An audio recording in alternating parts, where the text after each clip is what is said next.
Hello YouTube.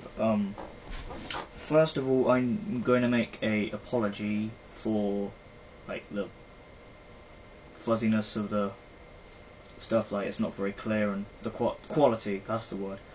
And the noise, that's my Xbox in the background. Sorry about that.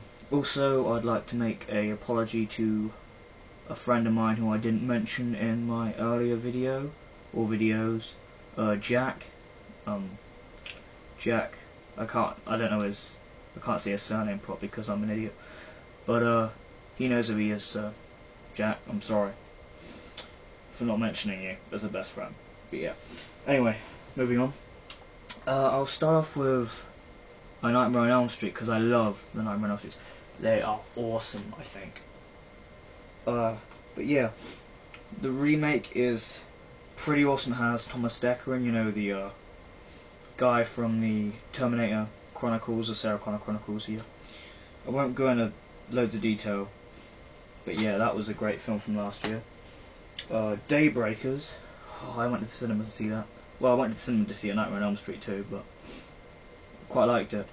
I think I preferred A Nightmare on Elm Street at the cinema wise.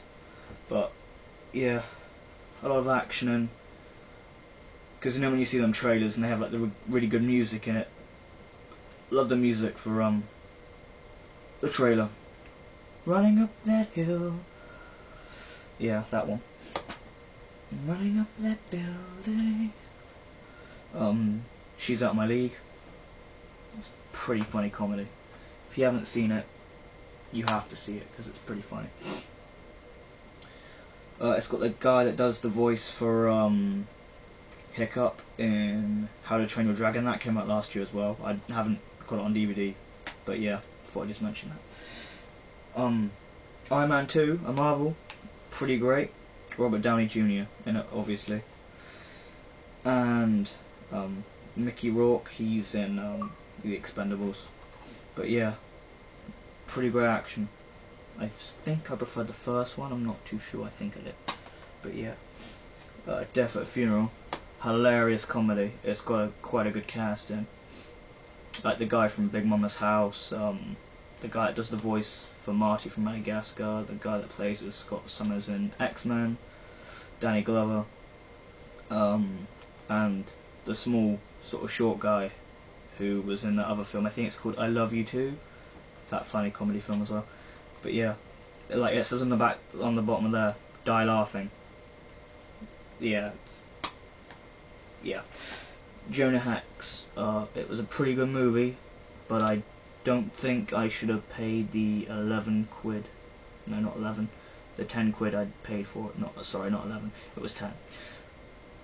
It was not because it wasn't good. It's because it was a bit too short. It was only like 78 minutes long, and yeah, it was still a great film though, just a bit short. Scott Pilgrim vs. the World. Cool. That was a movie worth spending 12 quid on. My dad's like, oh, you're a retard. I was like, oh, you can't say much. You've seen shittier films. So, you know, we laughed through it. Well, me and my sister laughed through it because my dad didn't want to watch it at the cinema. I was like, oh, screw you. Up the ass! Death Race 2. A movie which should have gone to the cinema, but it didn't. Yeah, it's a pretty great one. People that will have watched Death Race 1 and 2 will have realised that Death Race 2 isn't a sequel, it's a prequel. But there you go. The A-Team, pretty great action movie. It's sort of based off the TV series, The A-Team. But yeah, that was a pretty great movie. I watched that at cinema with my sister as well. My sister likes movies as well, not as much as I do, but Wild Target, I didn't see that at the cinema. I wanted to, but I didn't have enough money because I saw loads of others at the cinema at the time. But yeah, it was a great movie. Well, it was okay. It wasn't real great, but I loved it still. Pretty funny movie in some bits. Then you have Predators from the Alien and the sort of Predator series. Don't know why I mentioned Alien because this has got nothing to do with them. But yeah, I thought this was brilliant. I want to watch this twice at the cinema. But yeah, it was pretty great. They could have put a few more extra features on the disc, but you know, brilliant movie though, brilliant. Seen it loads of times. The Expendables, cool. That was a pretty great movie. I mean, it was a little bit short. It didn't have as many action scenes as I thought it would, but it was still a brilliant movie, and I am highly anticipating that sequel, The Expendables 2. Doesn't sound as good as The Expendables, but still, they might add a different title to it. Brilliant movie though, all the same. Don't let anyone tell you different. When I see that at cinema, my dad, he thought it was quite good too.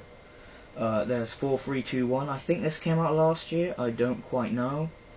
But yeah, I quite enjoyed this movie too. I thought it was a brilliant film. Also, since I'm British, I am partial to it too, because it's 2010's best British film, and I would agree with that. Funny that Harry Brown was 2009's best British film, 2010's best British film. Get Him to the Greek. That was a pretty good film. I thought that was quite funny, with Jonah Hill and Russell Brand. It was pretty funny. Well, I thought it was funny anyway. I don't know. Some people said it wasn't that good. I quite enjoyed it though. You know.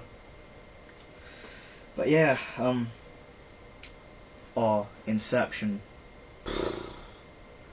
Now, when me and my dad went to Australia, we watched this. Well, we watched The Expendables in Australia as well. But yeah, anyway, it was brilliant. I loved it. I've seen it several times. It's got, I think personally out of the two, I think it was better than The Expendables. But, you know, don't tell my mate Fraser that, because he'll be like, oh, god damn you, why'd you tell me to get the wrong...